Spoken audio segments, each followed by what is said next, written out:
Et oui, durant cette campagne électorale, les candidats à l'élection présidentielle parleront beaucoup de projets de société.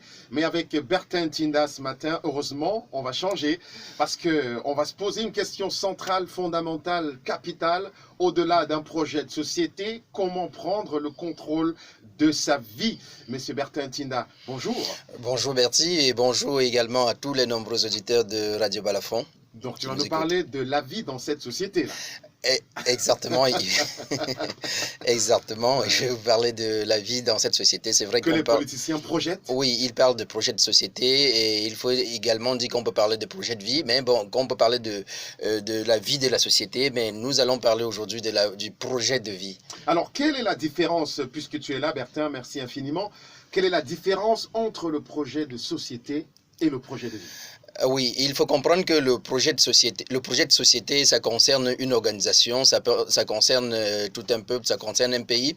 Et pourtant, le projet de vie concerne une entité, une personne, c'est un projet individuel. Déjà, il faut savoir que le projet de vie est inclus, imbriqué dans le projet de société. Parce que quand un politicien, aujourd'hui, nous sommes à la veille des élections présidentielles au Cameroun, pour qu'un politicien puisse se présenter, il faut qu'il donne son projet de société. Et dans ce projet de société, il doit falloir qu'il puisse indiquer, ou je veux dire, accompagner chacun à pouvoir avoir un projet individuel, c'est-à-dire un projet de vie. Parce qu'il ne faut pas simplement s'atteler à parler du changement de système, mais quand le système va changer, qui va être là, qui va être à quelle position? Si on a des gens aujourd'hui qui... Et qui aura quoi?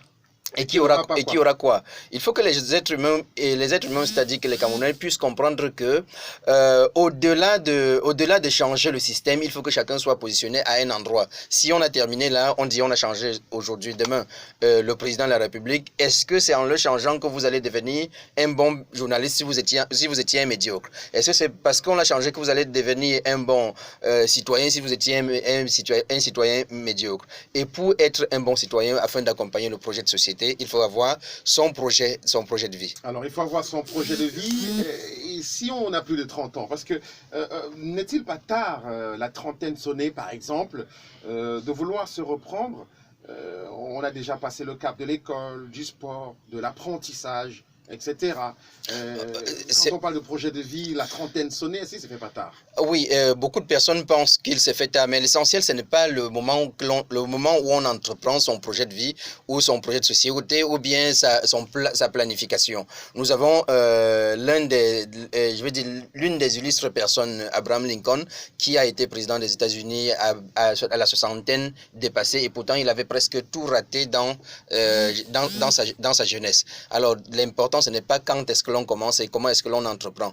Nous avons des personnes qui meurent Nous avons beaucoup de personnes qui sont mortes à l'âge de 20 ans et qui doivent être enterrées à l'âge de 80 ans. Pourquoi? Parce que au sorti de l'école, au sorti de l'apprentissage d'une profession, au sorti d'une formation, ils se sont dit tout est pris, il y a d'autres personnes qui peuvent être mieux placées, je n'appartiens à aucun réseau et finalement, ils ont démissionné de leur propre vie, ils ne savent plus pourquoi est-ce qu'ils vivent là, ils sont morts, ils n'ont plus de projet, ils n'ont plus d'ambition, ils n'ont plus d'espoir. Or, on sait que tant qu'il y a la vie, il y a de l'espoir. Quand ces personnes ont perdu cet espoir, ils vivent pourquoi? Ils vivent absolument pour rien. Et ils vont être enterrés à l'âge de 80 ans. Donc, ils peuplent simplement la vie. Comme ça, on peut le dire inutilement parce qu'ils n'ont aucun projet pour eux-mêmes.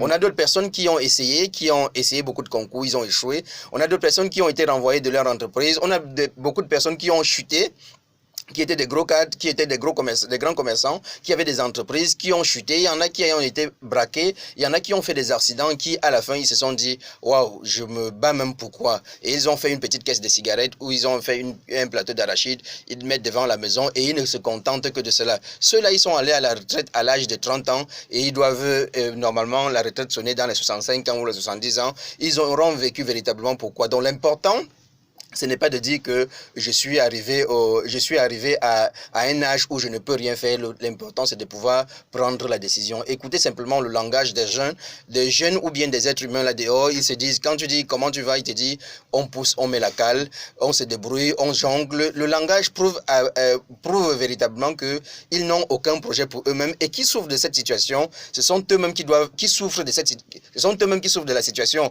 Mais s'ils n'en prennent pas conscience, S'ils n'en prennent pas conscience, ils ne vont pas être capables de se relever et de faire ce pour lequel ils ont vécu. Ils vont continuer à souffrir. Nous avons les papas qui en font l'exemple là dehors, qui sont à la retraite avec soit un pouce-pouce, soit une moto, soit un taxi. Pas pour s'amuser, mais simplement parce qu'ils cherchent de quoi manger. Donc, il faut reprendre conscience tout simplement et savoir où est recadrer là où on est en train de vouloir aller. Alors, moi j'ai envie de te demander que faire lorsqu'on a pris conscience, mais puisqu'on parle de projet de vie dans un projet de société, est-ce à dire, Bertin Tinda, je rappelle que tu représentes ici le cabinet Peaceful Consulting. Absolument, donc, oui. Tu en es le manager principal. Oui.